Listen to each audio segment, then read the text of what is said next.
We are going to pick the winners and losers of NFL Week 8. I was on the wrong show for like 2 seconds. I thought we're starting with a draft. It's not Nope, wrong Team 3. one. Might do a draft second, though. So, as we always do, after watching another week of NFL football, Donovan, who is your biggest winner of this week? The surprising winners. I said that they would continue to be losers until they won. The New York Jets have won a football game. They have. Ladies and gents, they've done it. Praise be. They've done it. And not only did they win a game, they walked the Cincinnati Bengals down. Whoa. Not And- walked. No, they walked them down.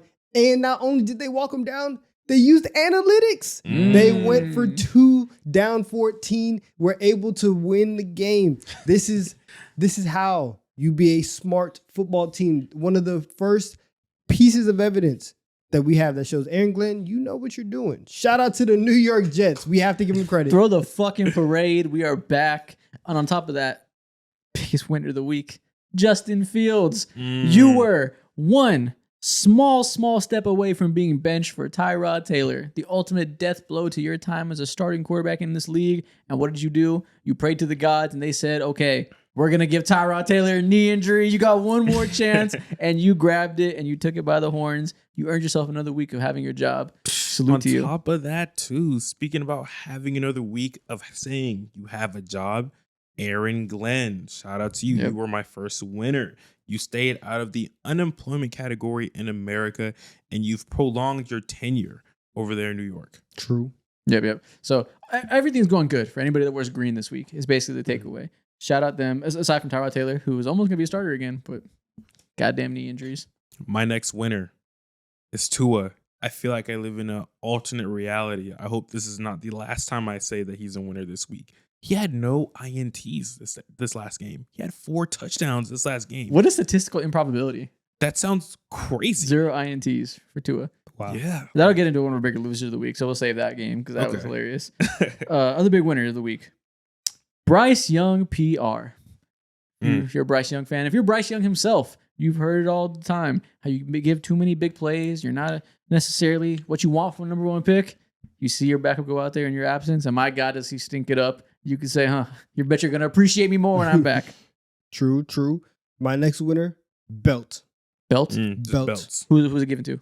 There were 7 games this week decided by 20 points or more. People were getting Belt left and right.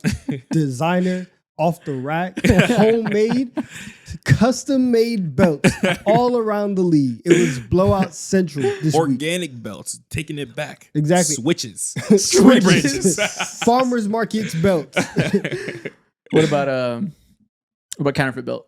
Who's that That big too. in counterfeit belt? That too. Yes, I think so. We're going to talk about it again. Counterfeit belt for sure. Is counterfeit belt when you play the Dallas Cowboys defense? That's fake belt. Ooh, yeah. Maybe. We gotta sit on that one a little bit more and see what counterfeit belt is. But yeah. Ass whoopings were on the menu this week and they were handed out. Oh, yeah. Hell yeah. Other big winner, running backs. Mm. The general perception of running backs around the league, because we once again have a running back in MVP conversations. Jonathan Taylor, you are having not only the best running back season in the NFL, one of the best in recent memory. You are insane, impossible to stop. Everything about the Colts offense runs through you. You are the man. Dude, so far in week 8, he has 14 touchdowns already? That's crazy. The yards are one thing, 100 yards a game, cool. That many touchdowns, that's ridiculous. Yeah. If there was ever, he probably has a better MVP case than Saquon did in terms of what he means to the offense and how important he is to making it go. And It that feels like statement that. boiled my blood this weekend. It's probably Yeah. true. Not to say he's better than Saquon, but in terms of MVP, he's probably more important to his team. There's truth to that. Understand, the tush push giveth and it taketh away. Yep. Because if that wasn't there and they just handed the ball off to Saquon, he could have had 25 touchdowns last year. But the tush push is Yeah, it's there. It's there. That's why he's not as valuable, because they can get rushing touchdowns without him. And they can convert 3rd and 2 without him. My next winner, Jordan Love.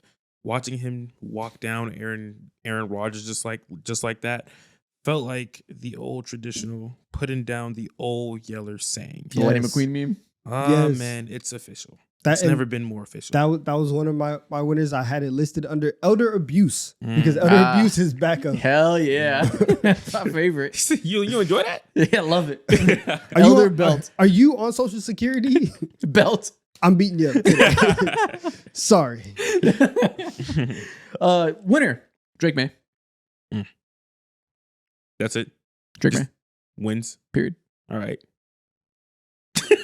My next winner, the Kelly Green uniforms. Mm. The Eagles are back. It's one of the better throwbacks in the league. The Broncos were orange too. Both were back. Big throwback day. Big, and also they're so nice. They're so classic. And whenever I love when teams put on their throwbacks and they give belt. Yep. It always sucks. Like you think that you look so clean, and then you go and you lose by 10, you lose by 14. Putting on throwbacks and showing up, I like that. Also, the Chargers wore the navy blue, which are kind of like a modern version of a throwback. So big week for nostalgia and belt combined. And that was honestly much needed, because last week the Chargers put out one of the worst uniform combos ever seen to man. Wait. The all yellow, Ooh. the all yellow uniform, that was trash. And then they came back, they said, listen, I'm sorry, we will repent for our sins. Here goes another classic. Let me lock in real quick. Yeah. Last winner I have, Ravens hopes and dreams. Mm. We may have thought the Ravens were down and out, 1-5. They weren't gonna have a chance of coming back. Then the Pittsburgh Steelers said, watch this. I got y'all. We'll let you back into the race single-handedly because we are unserious as fuck. They're now half a game out. There's a chance.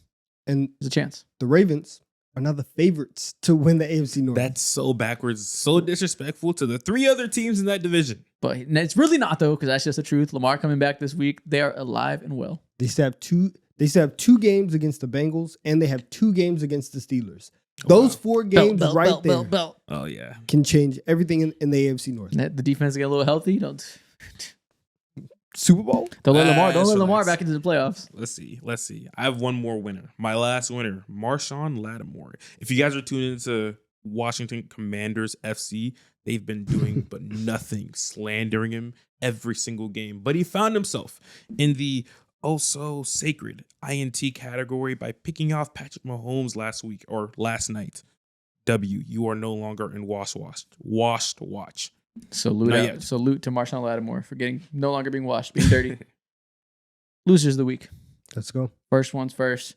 Got to pour one out for our favorite Caucasian pit bull, Cam Scatterbo, is done for the year for dislocating his ankle. He was here for a good time, not a long time. The all-time great run of 2 frat boys reviving New York sports.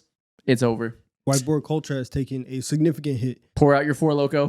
Yeah. If you look at whiteboard man. culture, WBC on the stock market, it's plummeted. Oh, It's taking a very significant hit. You get guys- out, get out while you can. you guys don't understand how much of a shot in the heart this was to me. He was my favorite running back that the entire league had to offer. Was he the fastest? No. Did he have the best vision? No. Was he the strongest? No. But was he the Well, most he might have been. fun?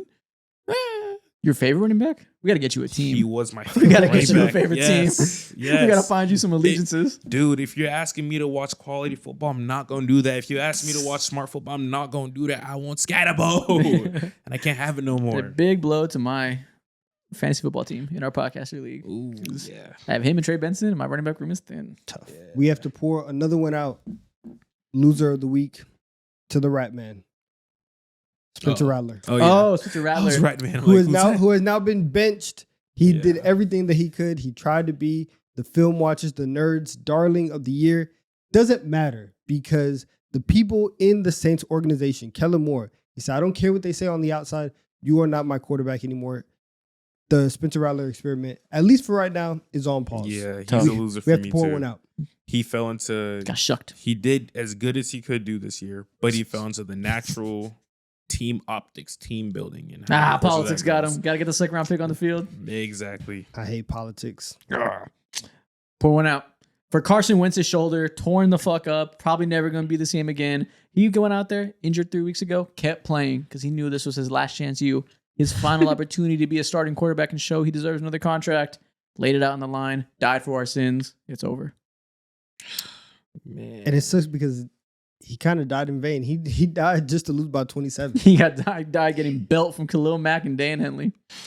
I'm pouring another one out, man. I'm pouring one out for I mean, Justin. the bottle's empty at this point. No. There's a little one more drip. Okay. And it's going towards Justin Jefferson as well. His stats are hurting. I just looked up that he has only 1 touchdown this year. That's insane. Doesn't my fantasy team know it? Don't look at the receiving yards. He's still a lead, of course. And when it comes to that, he's gonna get his yak stats and all that. But man, 1 touchdown and we're 8 weeks into the year. Tough. Other big loser, Kirk Cousins. You're just turbo washed. I'm sorry. You had a chance. You came out, started the game. My God, I hope I never see it Brother, again. Leave the football before the football leaves you. Too late. It's awful. Too late. I don't even think Michael Penix is that good. I'm begging for him to come back. Please. My next loser, Commanders fans. You made it to the NFC Championship game. You got new ownership. You thought you were up. You thought this is the start of something new. And then you just have this year, Jaden Daniels is missing time. You just lost by over 20 points on Monday Night Football. The whole country saw you get demolished in a game where you picked off Patrick Mahomes twice. Yeah. Still couldn't get more than 7 points. You're 3-5. You're below the Dallas Cowboys in the NFC East standings right now. What are you prepared to do about it? If you ask me, I think not a damn thing. I think you guys are going to miss the playoffs. And I think your Cinderella season from last year, it is looking very, very fluky. He's relishing in this. He served hard time in the Jaden Daniels versus Jalen Hurts discourse wars. I was on the front lines. He's preying on your downfall and he's getting it. Now that discourse battle is still alive and well, but he's getting the downfall at least of the team. Go ahead, sing that stupid little song of yours. So I'm gonna leave here with Left something. hands up. Who are we? The Commanders. Go ahead, sing it now. Sing it now. You're leaving here with something, and it's the downfall of their team. Oh my gosh, leaving her vocals, man, please. My last loser. First of all, I hit that. You did. You That's absolutely what I'm did. saying. I do. My last loser, Aaron Rodgers. Man, oh man, the same story of his career continues. His defense is just in shambles. They have no answers for him. He has no good wide receiver room. Also, they try to go ahead and call up his old buddy. They're scratching and clawing to save their season right now because they know they're reeling, dropping the last 2 weeks. So it's sad sight. My Sad, last sad loser? sight. Falcons fans, it's not really that big of a loser because you know what it is. You'll be the first one to tell people as soon as they see Falcons being hyped up by the media, they say, just wait. Disappointment will come. It came as soon as everybody got excited about the Falcons defense being so good and interesting and giving them life. They got belts. It's over. Dude. They know it's over How every many time. points did they score against the Dolphins? Less than 10. Let me see. I can't remember. I exactly thought it how was many. 3. Was it 3? I don't remember. Possibly. And if that's the case, then that means against the Dolphins and the Panthers this year, they ran up like fucking 64 points on you versus like 64-3. That's insane. That's just like No, they scored 10. They scored a touchdown at the end. 10 points. Nice. Scored 10 combined points versus the Dolphins and the Panthers. Fake touchdown. Really 3. Tough. My last loser. Any receiver on the Bengals not named Jamar Chase. Oh, yeah. Because you are no longer important to what your offense does. Jamar Chase had 19 targets on Sunday. Nobody else had more than 3. And the Crazy. week before that, he had like 23 or 26 targets. Yes. Joe Flacco has a very clear plan. Yeah. Where's number 1? I'm going to throw it to him. You know- Even T. Higgins, Yeah. one of the best number 2 receivers in the league, is not getting the ball. When Joe Flacco walks through the door, you know exactly where the ball is going. You know it's a good plan. I'm with it. Okay. I mean, doing it. listen, they scored 38 Yeah, points. So keep- like, keep my doing bad. it. And that's our winners and losers for this week. 2 targets for T. Higgins. Wasn't one a touchdown? Yes. T. Higgins had 1 catch, 44 yards, and a touchdown. 2 targets overall. Jamar Chase had 19 targets, 12 catches, 12 catches for 91 yards. No touchdowns. All I'm hearing is T. Higgins is efficient. Jeez, man. Make the most of what you got. He's like that.